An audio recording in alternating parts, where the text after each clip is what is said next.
arriving on the scene. The book was also reviewed in the Arizona Daily Star, and that review was done by Christine Wald Hopkins. Maybe some of you educators know her.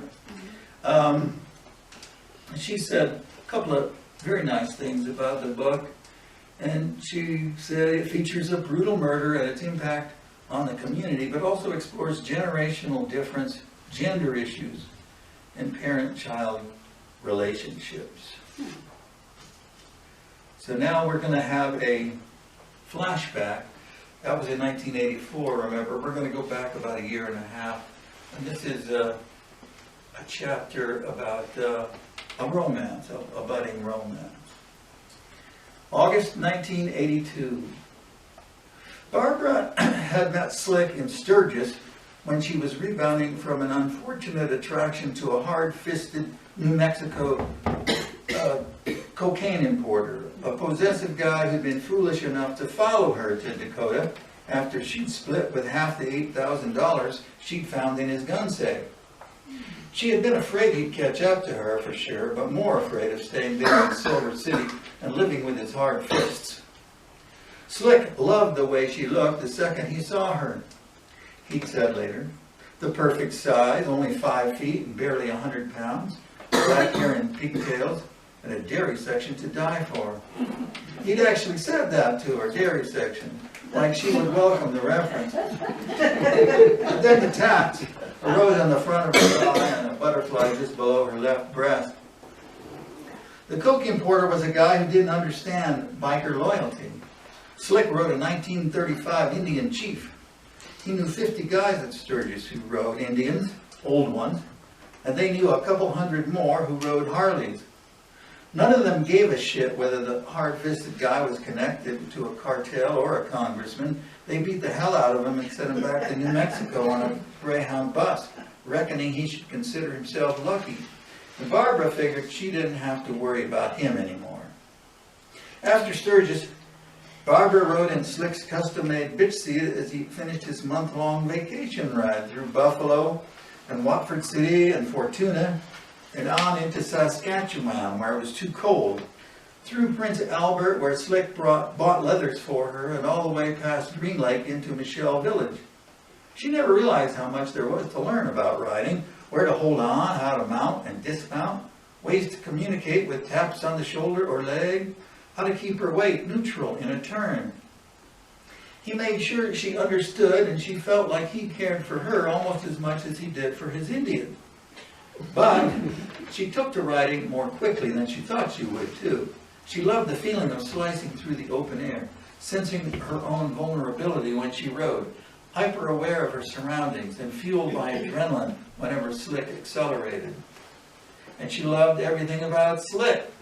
The rough, ragged way he wore his black hair and beard, plus the Iron Cross tattoos on his upper arms, all of which made him look like he could have been riding with the Banditos or Hell's Angels instead of the club he did ride with, the Night Ramblers, who weren't exactly gentle souls, but who were mainly weekenders and didn't traffic in anything illegal, never more than a few ounces anyway.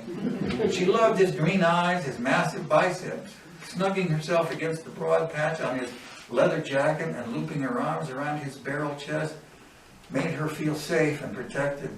She sometimes wondered, too, what her parents would think of him if they ever met him.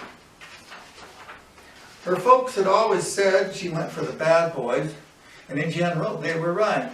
Her first boyfriend, a dropout named Jawan, that her dad referred to as that nigger loser, had been arrested a half dozen times, including once for armed robbery. Her dad called the next two boyfriends White Trash Loser and Trash Loser 3. Her mother didn't use derogatory names for anyone, but she did ask Barbara Ann why she never seemed to attract a nice boy. Barbara thought about asking her mom why she hadn't attracted a nice boy. But her dad was sitting right there drinking a beer and looking sullen, and she figured it wasn't a good idea. Instead, she raided her mom's sugar bowl one morning and hopped on a Continental Trailways bus that took her all the way to Miami Beach. She had been 16 then. Now, they rode south again. almost straight south, more than 2,000 miles, through Montana and Idaho and Utah, all the way to southern Arizona, where it seemed too hot at first, but where Slick lived in a one-bedroom apartment and led a straight life for 11 months out of any given year. Slick parked the Indian in an air-conditioned storage unit, trimmed his beard and his hair, and went back to being Timothy Pyre and wearing a coat and tie and selling life insurance policies. Barbara kept their place clean and watched General Hospital and the afternoon movie on Channel 4 every day, and potted flowering plants to brighten up the little apartment.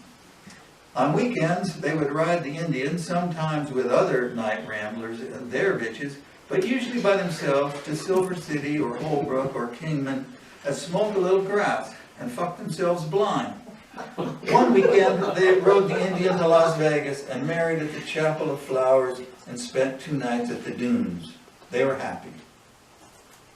Then Timmy came to live with them. They'd been married 8 months then. So he can get some structure back in his life after spending the last 5 years with his worthless, negligent mother, Slick said. That's when they started looking for a roomier place to live. Slick made sure his realtor, a stuffed shirt named Bennett, understood what he needed. A split floor plan to separate Timmy's room from his office and the room he called their playroom, along with a 2-car garage. Bennett found them a brand new gem in the exclusive Hawk Vista subdivision, highest priced and situated highest on the ridge overlooking Dusty Hawk Wash.